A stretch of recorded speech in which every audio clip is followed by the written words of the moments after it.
El libro de Salmos.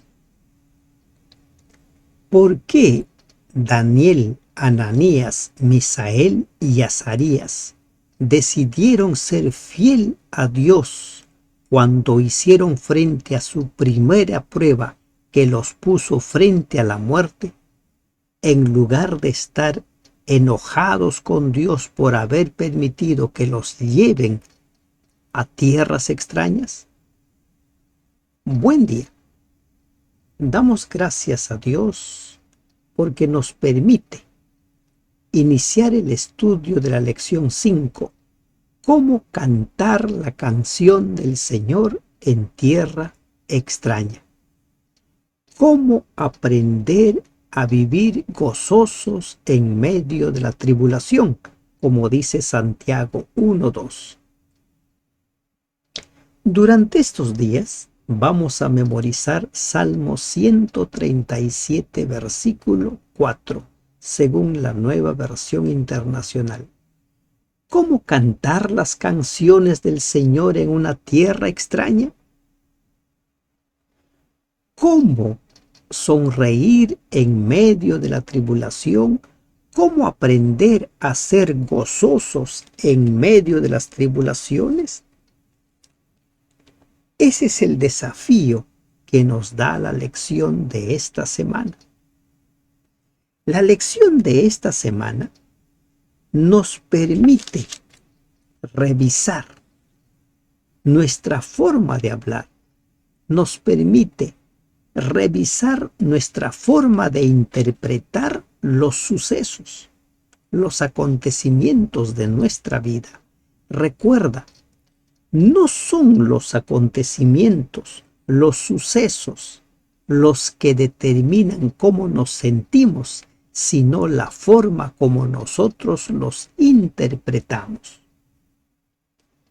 Algunos ejemplos. El adolescente José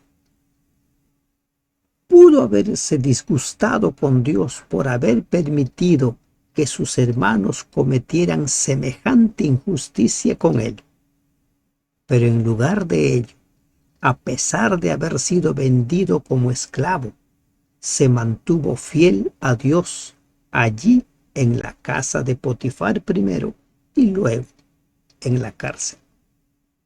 A pesar de las injusticias, no son los acontecimientos los que determinan cómo nos sentimos, sino cómo los entendemos, cómo los interpretamos. Ya mencionamos a Daniel, Ananías, Misael y Azarías. ¿Pudieron ellos haber estado resentidos con Dios? ¿Por qué, si somos inocentes, has permitido que nos traigan exiliados a estas tierras extrañas? Pero en lugar de estar enojados con Dios, ellos decidieron ser leales a Dios.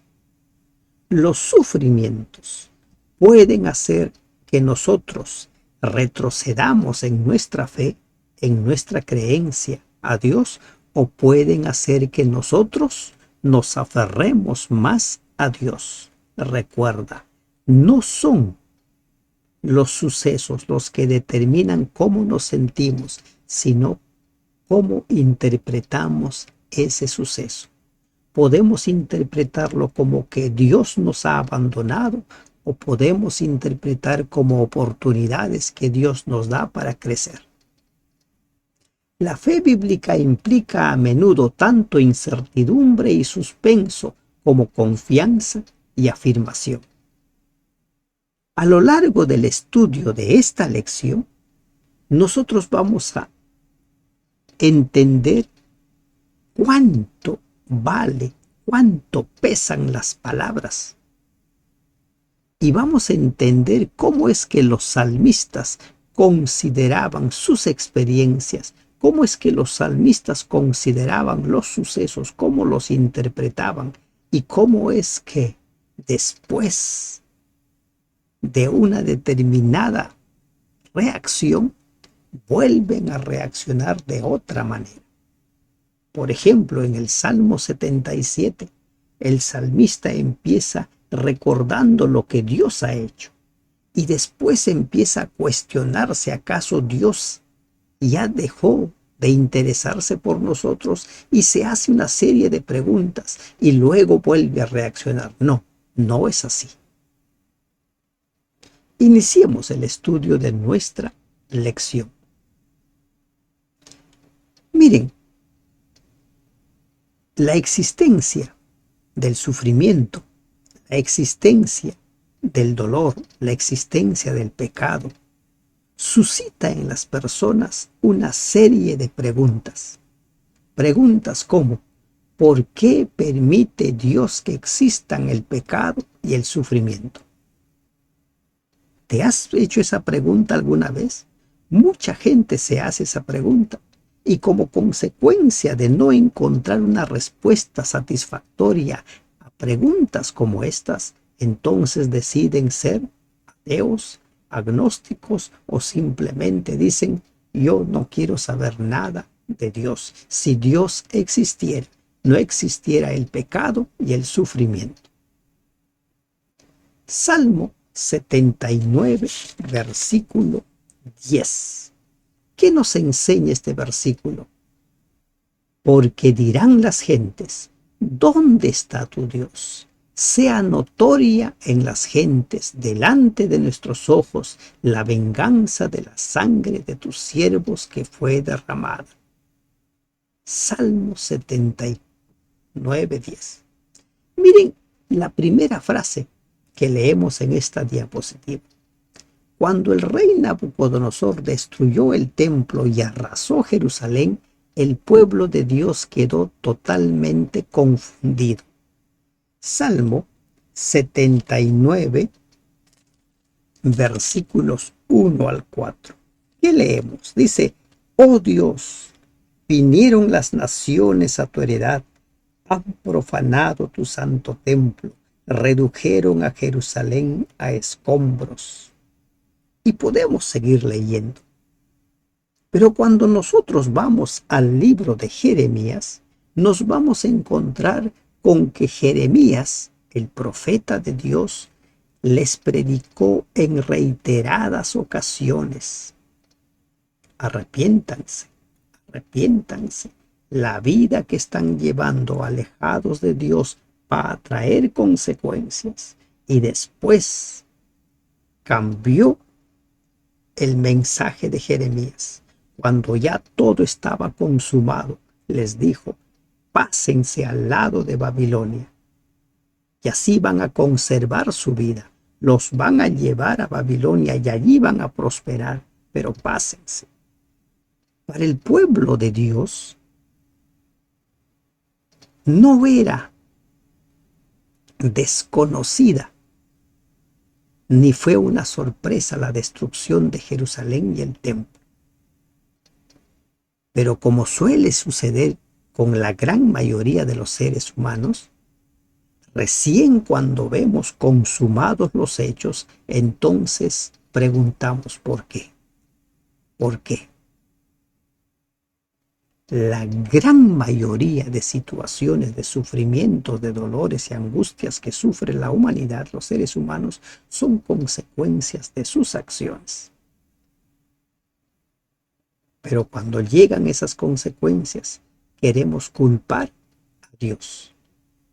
Entonces surgen las preguntas, como surgió en muchos de ellos, los que encontramos en el libro de los Salmos. ¿Hasta cuándo permitiría Dios el sufrimiento? ¿Hasta cuándo la victoria de los impíos? ¿Hasta cuándo el nombre de Dios blasfemado? ¿Hasta cuándo no perdonará el pecado? ¿Hasta cuándo permanecerá en silencio?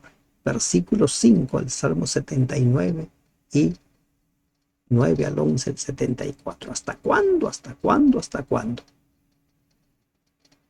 Pero Jeremías respondió a todas esas preguntas por anticipado. Arrepiéntanse.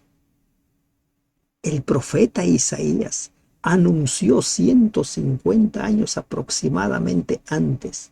Va a venir todo eso si ustedes se alejan de Dios. Cuando llegó, cuando se consumó la destrucción, entonces el pueblo empezó a preguntarse, ¿Dios se ha olvidado de nosotros? ¿Por qué permite Dios que exista el sufrimiento? ¿Por qué? ¿Por qué? Si el pueblo de Dios era destruido, ¿dónde quedaba la honra del nombre de Dios? Aquí entra en juego otro detalle. El nombre de Dios es cuestionado. Su carácter es cuestionado. ¿Puede Dios defender a su pueblo? ¿Puede Dios hacer que los enemigos no derroten a su pueblo? Sí puede. Y vemos nosotros reflejado el poder de Dios desde la salida de Israel de Egipto, la conquista de la tierra que fluye leche y miel. Pero también Dios no puede proteger cuando su pueblo se envuelve en medio del pecado. La derrota del ejército de Israel a manos del diminuto ejército de Jai lo demuestra. ¿Por qué permite Dios que exista el pecado? Hay un libre albedrío y hay un tiempo de gracia. Hay un tiempo de gracia. Dios ha creado al ser humano para que viva. Para que viva. Y hay un tiempo de gracia para los seres humanos. La eliminación del pecado se va a dar cuando todos, y no solo los seres humanos, sino el universo entero, comprenda que Dios es un Dios fiel, justo. En la actualidad hay mucha gente que cuestiona. Por ejemplo, ahora que estamos viviendo la guerra en Israel, muchos dicen, si es el pueblo de Dios, ¿por qué comete atrocidades? Es el pueblo de Dios. Consciente de que el pecado los había llevado a esta situación, ahora el salmista pide a Dios que escuche, recuerde su pacto, perdone el pecado, quite el sufrimiento y actúe en favor de su pueblo. Salmo 74, 20 al 23. Esto es lo maravilloso que encontramos en los salmos. Los salmistas al principio reaccionan como reaccionaría todo ser humano y después vuelven su mirada al trono de Dios, porque para ellos Dios es un Dios real y por eso es que ellos consideran a Dios como creador, como rey, como juez. Es un Dios real. Y si permite Dios que sucedan los sufrimientos, si permitió Dios que Jerusalén fuera destruido, que el templo fuera destruido, Él lo permitió por una razón. En ocasiones, las personas no responden a tiernos llamados. En ocasiones, las personas responden ya a pruebas de fuego. Y esto es lo que sucedía con Israel. Recuerda, no son los sucesos los que nos hacen sufrir, sino la forma como nosotros interpretamos esos sucesos. Tras la destrucción de Jerusalén, muchos fueron llevados y muchos se mantuvieron fieles a Dios. Ezequiel estuvo allí. Daniel estuvo allí. Ananías, Misael, Azarías, a quienes se les cambió el nombre por Belsasar, Sadrac, Mesac, Abednego, estuvieron allí y se mantuvieron fieles. Después de 3 generaciones, aún había un pueblo fiel, un remanente fiel a Dios. No son los sucesos los que hacen que nosotros cuestionemos nuestra fe, sino la forma como lo interpretamos. Si yo interpreto los sucesos de mi vida como castigos de Dios, como injusticias, me voy a resentir. Pero si yo soy consciente que las consecuencias que estoy viviendo son fruto de mis decisiones, no me voy a resentir con Dios. Si yo veo en las circunstancias que están sucediendo en mi vida como oportunidades para crecer, no me voy a resentir con Dios.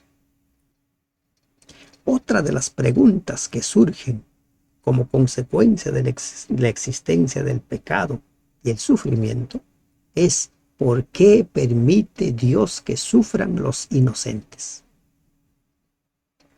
¿Por qué permite Dios que sufran los inocentes? Y esta pregunta se lo hacen muchos creyentes.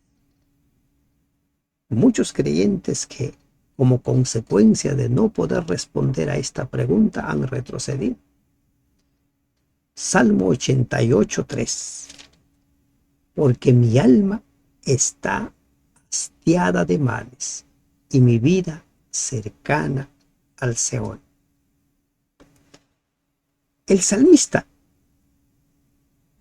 nos describe una situación realmente desesperante. Está sin fuerzas, marchitándose como la hierba, sin poder comer, apartado con los muertos, yace como los muertos en la tumba. Es repulsivo para sus amigos, está sufriendo y desesperado, sus huesos se le pegan a la piel. ¿Por qué sufren los inocentes? Podría esperarse que la persona que ama a Dios y quiere servirle esté exento de males, protegida por Dios, pero la realidad es que los justos también sufren como los demás. José fue vendido y llevado a Egipto. De Daniel, del profeta Daniel y de sus amigos, nosotros no encontramos en la Biblia ningún pecado que se describa de ellos. No sabemos si no los tuvieron o es que no los escribieron, pero ellos estaban allí en Babilonia, inocentes, allí sometidos. ¿Recuerdan la primera prueba? Debían comer el manjar que el rey había dispuesto para ellos. Según el rey Nabucodonosor, era honrar a ellos porque se iban a preparar para ser sus servidores.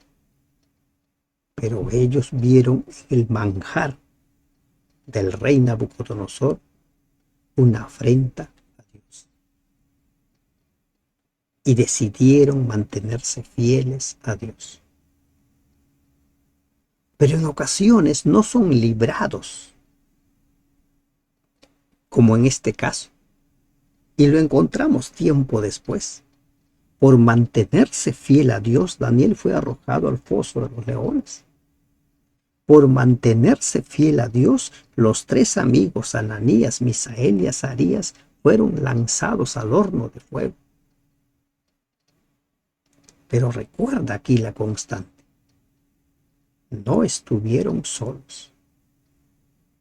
Y en el Salmo 23 leemos lo mismo: aunque pase por valle de sombra y de muerte, no estaré solo, tú estarás conmigo. ¿Se dan cuenta? No son los acontecimientos los que determinan, ¿no?, cómo sufrimos o por qué sufrimos, sino la forma como entendemos nosotros esos acontecimientos. Y por otro lado, hay que revisar la forma como hablamos. Les voy a poner un pequeño ejemplo. Muchos de ustedes deben haber escuchado aquella historia del vaso con un vaso con agua hasta la mitad, medio vaso de agua. Yo puedo entender de dos maneras. Uno, de forma que me haga sufrir. Ya solo me queda medio vaso de agua. O puedo mirar ese medio vaso de agua de forma que me llene de esperanza. Todavía me queda medio vaso de agua. ¿Se dan cuenta? Lo mismo sucede en la vida de los inocentes, de los justos, cuando son probados. podría esperarse que la persona que ama a Dios y quiere servirle esté exenta de males. El salmista enfermo espera la muerte y no comprende por qué Dios no responde a sus plegarias. No hay en el Salmo 88 mención alguna de los pecados que podrían haber causado su enfermedad. En realidad, su sufrimiento, como en muchas ocasiones ocurre con nuestro sufrimiento, no deriva de ningún pecado propio. Esta realidad hace del sufrimiento algo difícil de entender y lo vuelve inexplicable. Solo hay una solución. ¿Y cuál es esa solución? Clamar a aquel que controla todo y esperar a que en su momento actúe. Salmo 88, 1 y 2. Oh Jehová, Dios de mi salvación, día y noche clamo delante de ti. Llegue mi oración a tu presencia. Inclina tu oído a mi clamor. Nos va a costar en muchas ocasiones entender por qué está sufriendo el inocente o por qué sufrimos siendo inocentes. Nos va a costar entender, pero Dios sí sabe. El apóstol Pedro en su primera carta dice que muchos cristianos son probados y su fe es probado en el horno de fuego para que después de ella salga mucho más puro que el mejor de los otros. Puede ser ese. Solo ten en cuenta, si Dios permite que seas sometido a las pruebas, es porque tiene un propósito mayor para tu vida.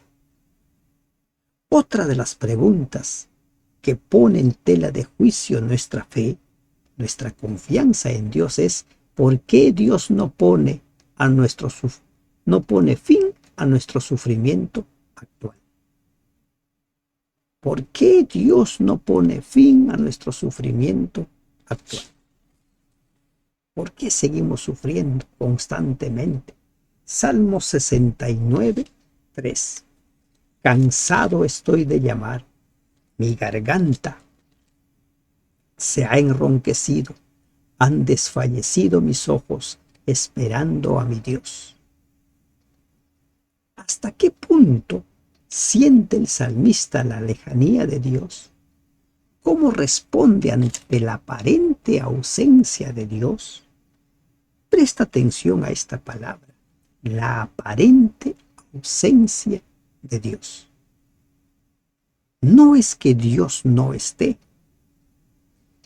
Insisto, como ya hemos visto 2 semanas atrás, para los salmistas no cabía ninguna duda de que Dios era su creador, de que Dios es el rey, de que Dios es el juez, de que Dios estableció su pacto con su pueblo para salvarlos. Pero los sucesos del día a día muchas veces los ponen en apuros porque no encuentran respuestas. Y en ocasiones el silencio de Dios aparentemente dan a entender como que Dios no está. ¿Dónde está Dios? ¿Dónde?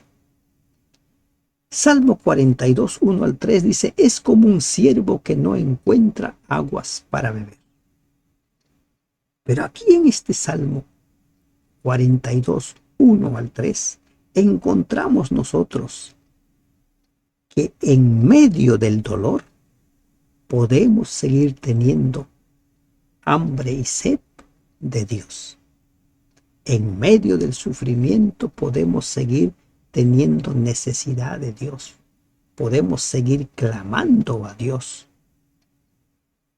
Trata de imaginar cómo habrá sido el traslado de José desde su tierra hasta Egipto. ¿Qué pensamientos habrán surcado por su mente? ¿Qué miedos se apoderaron de él? Por momentos habrá estado enojado, por momentos habrá estado triste, por momentos habrá estado lleno de miedo. Y también por momentos debe haber sonreído al recordar la mano protectora de Dios. En el Salmo 102, 2 al 4 encontramos al salmista angustiado, herido, sin ganas de vivir. En ese mismo Salmo 102, versículos 6 y 7, le parece vivir en un desierto como el pelícano, el búho o el pájaro solitario. Vivir en un desierto es como haber sido apartado, aislado de Dios. Dios ya no está a mi lado. Aparentemente Dios lo ha aislado. En el Salmo 69, 1 al 3, encontramos que el salmista se siente hundido en el cieno sin poder hacer pie, sin socorro de parte de Dios. Pero ahora en el Salmo 69, 13, dice el salmista, ¿qué dice? Señor, levanta. Vamos a leer el 69, 13. Miren lo que dice el 69, 13. Dice, pero yo en ti oraba, oh Jehová, al tiempo de tu buena voluntad, oh Dios, por la abundancia de tu misericordia.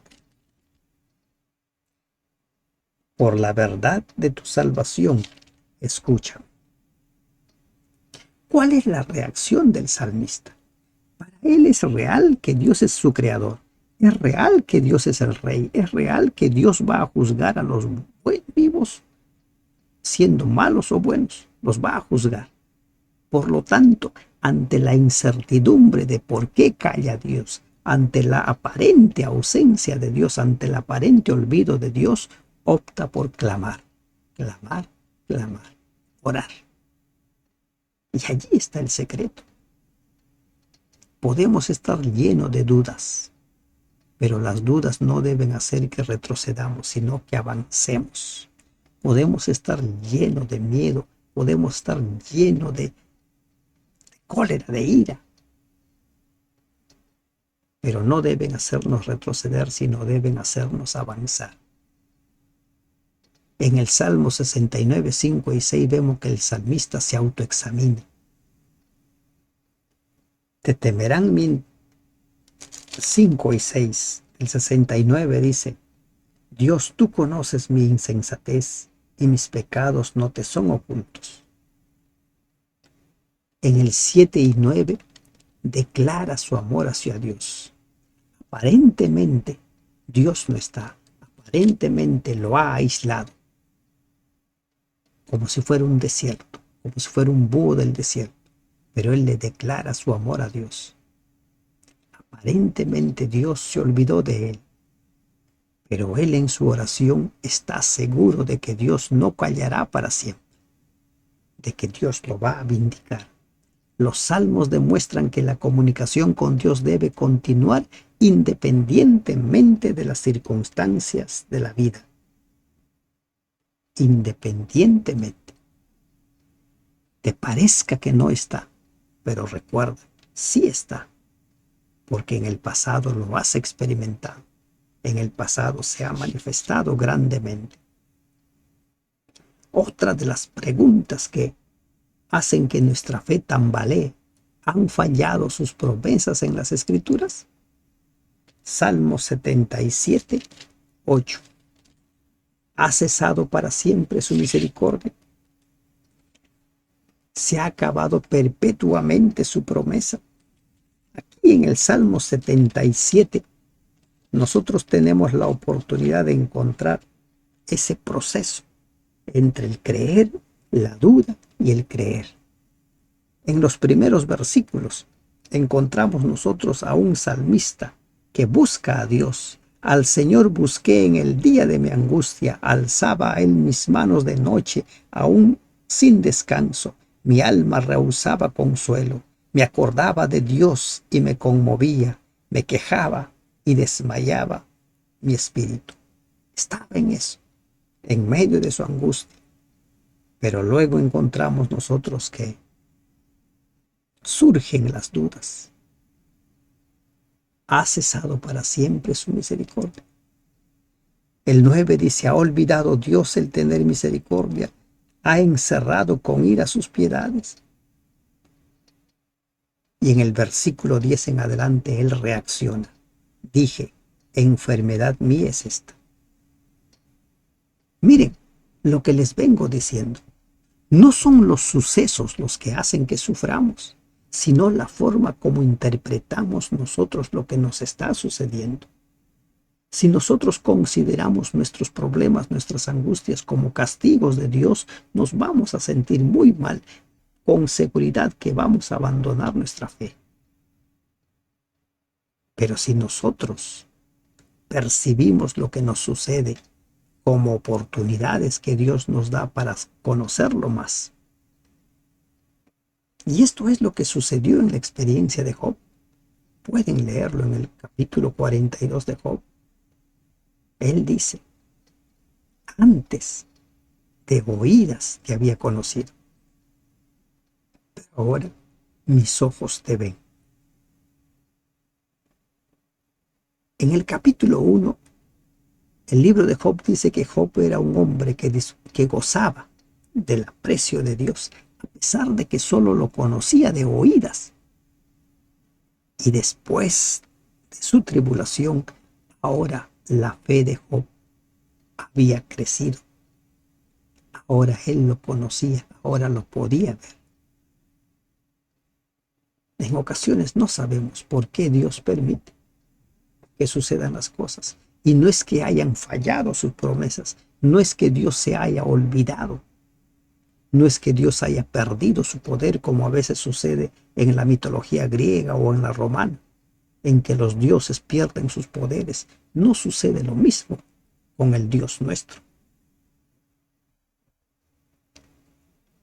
La respuesta está en el pasado. Los versículos 10 al 12. En el pasado, Dios ha hecho maravillas ante las naciones. Versículos 13 al 17. Abrió un camino en el mar y condujo a su pueblo por mano de Moisés y Aarón. Lo mismo va a suceder en nosotros. La historia bíblica va a ayudarnos a fortalecernos en momentos en los cuales la duda hace que se sobre nuestra fe, pero también nuestras experiencias pasadas. Por eso es necesario que tengamos un encuentro diario con Dios. Sea que se revele abiertamente o que permanezca oculto, Dios actúa. Confiemos en Él. ¿Y por qué el salmista sigue orando? Porque sabe que Dios es un Dios real. Porque en el pasado actuó y que ahora, que aparentemente parece que Dios se olvidó, Él con seguridad que va a responder. Y la última pregunta que vamos a estudiar ahora es, ¿por qué prosperan los impíos? ¿Por qué prosperan los impíos? Y aquí tenemos nosotros dos capítulos, el 73 y también el 37. Son dos capítulos donde los salmistas empiezan a preguntarse ¿y por qué a ellos les va bien? A pesar de que en muchas ocasiones chocan con Dios, desafían a Dios. Porque tuve envidia de los arrogantes, viendo la prosperidad de los impíos. Y saben, esta pregunta no era solo de los salmistas. También en el libro de Malaquías, en el capítulo 3, encontramos algo similar. Dice en el versículo 15, decimos pues ahora, bienaventurados son los soberbios y los que hacen impiedad, no solo son prosperados, sino que tentaron a Dios y escaparon. Aparentemente, los impíos tienen éxito. Aparentemente, los impíos prosperan. Aparentemente. Por experiencia propia. ¿Cuántos impíos prósperos los conoces como personas felices? ¿O cuántos impíos prósperos han tenido un triste final? Basta que revises las noticias ahora que estamos en la era del Internet. Vas a encontrar cuántos aparentes prósperos autodeclarados enemigos de Dios, tuvieron un triste final.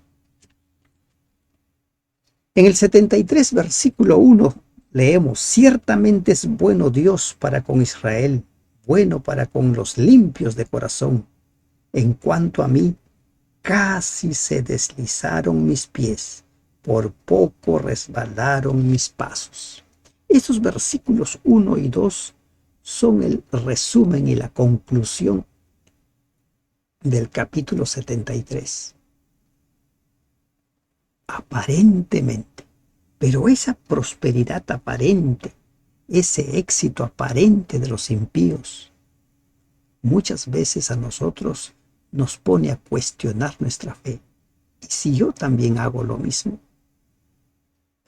Miren, volvamos a la historia de Daniel y sus amigos. Daniel y sus amigos muy bien podían haber dicho: bueno, mira, Dios nos ha abandonado, ha permitido que seamos tomados por los babilonios, nos ha traído aquí. Bueno, por lo visto los dioses de Babilonia son más poderosos que Jehová. Por lo tanto, aprovechemos la oportunidad y congraciémonos con el rey y disfrutemos de todo lo que nos ofrece, porque ellos habían sido separados para ser preparados para el servicio del rey.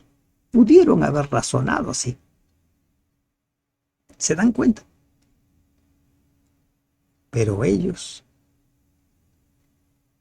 se mantuvieron fiel. Dice la palabra de Dios en Daniel 1 que Daniel propuso en su corazón ser fiel a Dios. Y es lo que nosotros tenemos que hacer. Si tú te tomas un tiempo para leer todo el capítulo 73, se va describiendo cómo es que el salmista está a punto de resbalar al ver que los impíos prosperan. Pero ¿dónde encuentra la respuesta el salmista? Leemos nosotros en el versículo 17 del capítulo 73: hasta que entrando en el santuario de Dios comprendí el fin de ellos.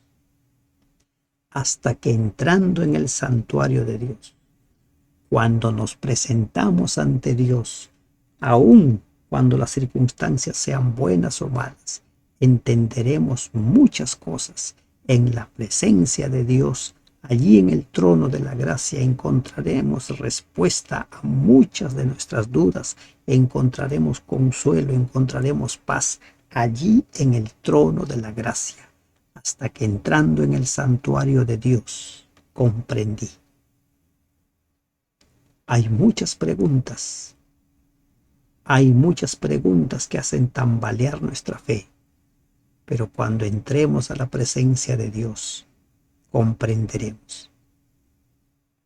Es grande la misericordiosa bondad con que el Señor nos trata. Nunca dejará ni olvidará a los que confían en Él.